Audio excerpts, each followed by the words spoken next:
So, this special edition of Auckland Deep Thinkers, we'll be talking money, tax, spending, and debt. Yes, it's the economy, stupid. So, where does the government get its revenue from? And a little hint there, it's mainly from us. And where does the government spend its money on our behalf? How much debt is it in? And what does it own? Or what does the government own on our behalf?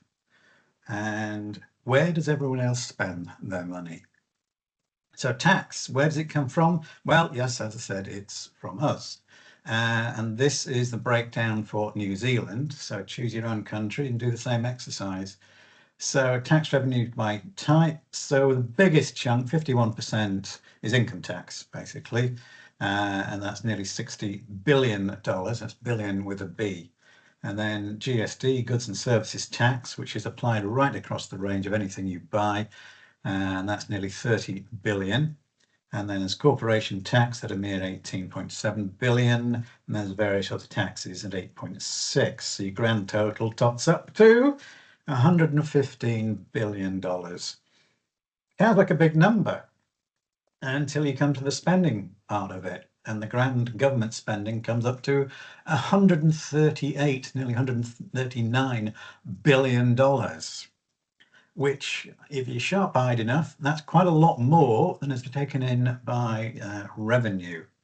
So how is it spent in New Zealand? So again, try this in your own country. It's split across, and the biggest chunk goes to social security and welfare. Then the next big chunk at nearly 30 billion is on health, 20 billion on education, mere 6.5 billion on law and order, a measly 3 billion on defence. Transport gets 5.5 billion. Industrial services, whatever they are, is 4 billion. And heritage, culture and recreation, that sounds an awful lot, 7.5 billion for that. And the finance costs is nearly 9 billion. Luxon popped into the Beehive the other week. He said, I just signed a check for nearly $9 billion. And that was it. That finance cost is the cost of interest on the debt we owe. So what does the government owe? And so the grand total is $175 billion as of 2024. And that's a mere 45% of our GDP. And so if you take away the government debt minus its financial assets, compare it to GDP, and it's about 42% of GDP. So what does the government own? And you'd be surprised how much it does own on our behalf, of course. So assets. So each household in New Zealand effectively owns assets worth $275,000. And that's held on behalf of you by the government. So it's like owning a luxury car, but having no say in how it's used or who's looking after it. However, the government has borrowed heavily to buy these assets, and the interest payments alone are eating up nearly 4 cents in every tax dollar that you pay. But wait, the financial returns from these assets don't even cover the borrowing costs. So why does the government own so many things? And do they really need to own all these assets? Could some of them be better in private hands? So I'll race through a list of government-owned assets because there's a big list here. The total adds up to $570 billion. Gosh, that's bigger than the tax take, and that's bigger than our debt.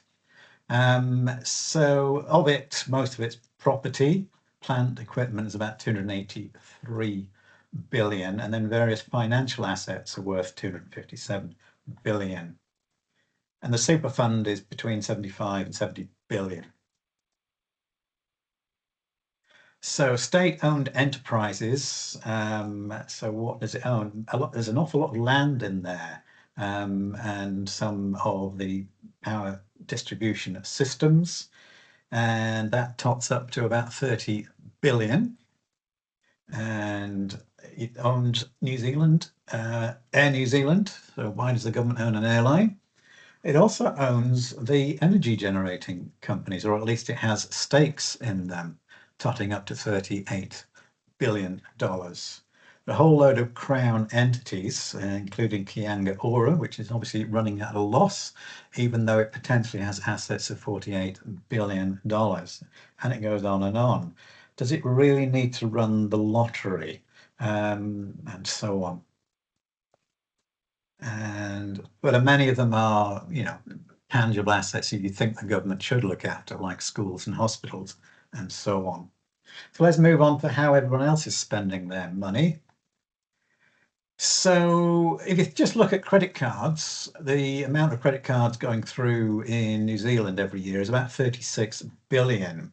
Sounds a lot, but it's tiny compared to the other financial actions going on. So businesses in New Zealand reported a total income of about 980 billion. So the total financial transactions is about 102 billion in aggregated card payments. But if you add it all together, and that includes this financial instruments that are traded regularly, it tops up to about $12 trillion. I'll skip through that. Right, let's move on. Somebody said taxation is theft, or is taxation theft even? Well, it is and it isn't. It depends on the situation. So if you've agreed to it, if there is this social contract and you've voted for it, then taxation is not theft. And the key to it is this reciprocity. So you're getting something for your debt. However, it is theft if you don't have explicit consent for it and it's coercive and it's operating in the way the mafia would operate. So when it's overreach, so some of us can remember the 1970s, and in the UK, top income tax rates were 94%. As a result of that, lots and lots of wealthy people left the UK and set themselves up on tax-free islands and yes, tax havens as they called them. And Rachel Reeves seems to be daft enough to do that exercise once more, not really realizing or learning the lessons from the 1970s. GST is harder hitting to the poorer people than is to the older, more mature and the wealthier people. So yes, on the one side, if you have 100% tax rates, which you can end up doing, and sometimes you can end up paying more tax than you earn, then yeah, that's theft. And if it's being used to fund something immoral, then yes, it can be considered as theft. Moving on to debt, is it a form of slavery? Well, yeah, again, it's yes and no. It depends if you consented to it. So if it's voluntary and you've been informed and you've chosen the terms and understood the terms and accepted the risk, then debt is not a form of slavery. You've entered into it and you know what the repayments are and it's fixed and it's not exploitative, then again, not really slavery. So if you think about the debt that students are now taking on for their education, that really should be seen as an investment in their future and it should be chosen wisely. So if you're taking on a $200,000 loan, but you're ending up in a $400,000 a year job, then that's a good investment and good return on your investment. However, if you're taking on a $200,000 loan and you're unemployed because you did the wrong degree, then yeah, maybe you've been conned into that. So when is debt slavery? When it's not voluntary. So it's involuntary debts. So undertaken in fraudulent terms or taken under duress or forced labour. Things like payday loans use exploitative desperation, trapping borrowers into cycles they can't escape. State enforcement. So if the state uses these contracts against you, that feels like state enforced slavery. And in places in the world, for example, in South Asia, brick kiln workers receive advances on their pay but can never repay them. And their debt is then passed down to their children. Yes, but what about government debt? I hear you cry. So government can enslave the citizens when repayment mechanisms erode individual sovereignty through taxation, austerity, and intergenerational burden. So debt should be thought of as an investment, a long-term investment. You borrow to buy things that you can't buy today, but you will be paying off over the years because it will make you wealthier, more prosperous in the future. So the consequence of borrowing and lots of money, but not getting anything out of it, is a form of government slavery. Because what it does, it then imposes higher taxes on the citizens to pay for the unresponsible or irresponsible borrowing. So when it's imposed, it's opaque and enforced through reduced freedom, then it's a form of slavery.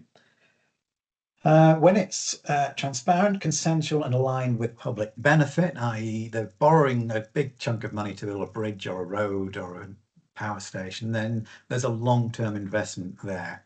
If they're just borrowing money to buy votes, then that's quite clearly fraudulent and it's a different form of debt and it's a different form of slavery. So modern monetary theory, to change the subject, it's one of those darlings of the economists, modern economists keep pushing it. So what it promises is that the government can issue their own currency. And so they can escape from financial limits. The idea is you can never go bankrupt in your own money. What does it get right? Well, sovereign issuers can't default on their own currency because they've invented their own currency. Taxes and bonds don't fund spending, they drain reserves. So this is the idea of modern monetary theorists, is you don't tax people to gain money for spending it. You've already spent it, you've built up the debt, and now you're using taxes as a way of controlling the people to control the debt. And the idea is inflation, not solvency, is its true limit. So these mechanisms are largely accepted by the mainstream economists. MMTs are descriptively accurate about how money flows. So part of the theory of MMT is kind of accurate. However, what it gets wrong is the risk of inflation is downplayed and people start losing confidence in money. And the other advocates for MMT often say, well, it's going to guarantee a government. We've got to guarantee a job. So you have a jobs guarantee, but basically you're all working for the government. Hang on to that idea. And the idea of debt and interest are basically misrepresented in MMT because what's the real agenda? Well, it's a way of bringing progressive ideology. You need MMT to pay for your socialist utopia. So it's a useful way of understanding the monetary plumbing, but it's dangerous as a policy playbook. As somebody has said, MMT is like a loaded gun with a hair trigger. It's technically true you can print money forever until you can't. Which brings me on to the next hot topic is why, oh why, oh why are house prices so expensive? So I ran the numbers with the help of a little artificial intelligence. I think this one's from ChatGTP or Copilot or one of the others. This is the plot of house prices in New Zealand dollars. So it's the average house price in New Zealand. So the average house price in New Zealand is a lot cheaper than the houses in Auckland. But you'll see it went pretty much up from nearly nothing. They were giving away free with cornflakes up to the ridiculous heights of nearly an average of $1 million in 2020 or post 2020, when nobody had anything else to do but spend lots of money they were given by the government. Haha. And then it all came crashing down. So it's come back down here. But the trend is upwards. So this is the trend line extrapolated as an exponential graph. And yep, it looks like it's going up and up and up. Or is it? So look at what's happened to gold.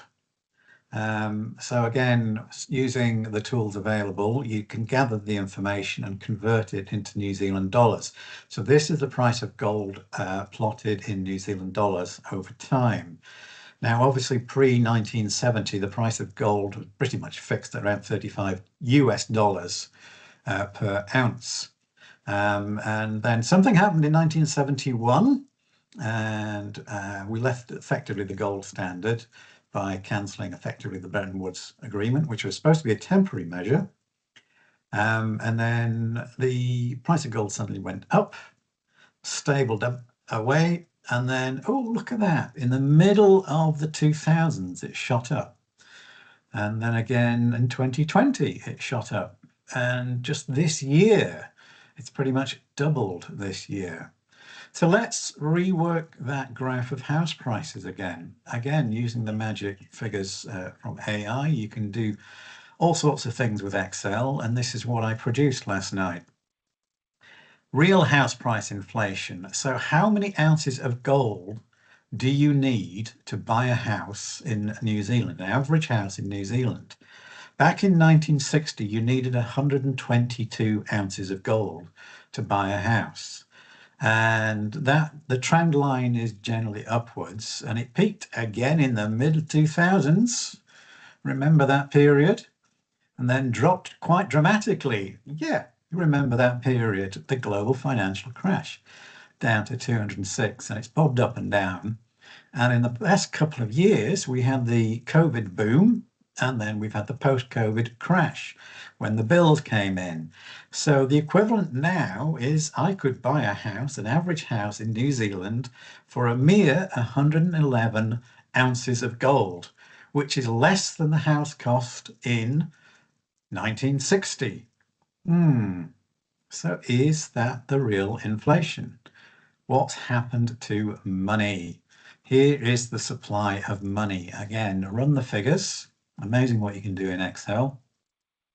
So this is the supply of money. This is the M3, so it tots up all the figures together. And yes, the general curve is upwards and upwards. So we've gone from hardly any money at all in 1960 to, how many is that? That's $450 billion on New Zealand. Finally, we come to the US national debt clock. If you've not seen this, have a good look at it. So the big number on the top left is the US national debt. So it's not a million, not a billion, it's $38 trillion. That's a number that nobody can get their head around, really. That's an interesting one. They've added that. This is tariffs that everybody said would ruin the US economy, but seems to be bringing $370 billion this year alone. And you can play with this to your heart's content as to what the trade deficits are and where things are being spent.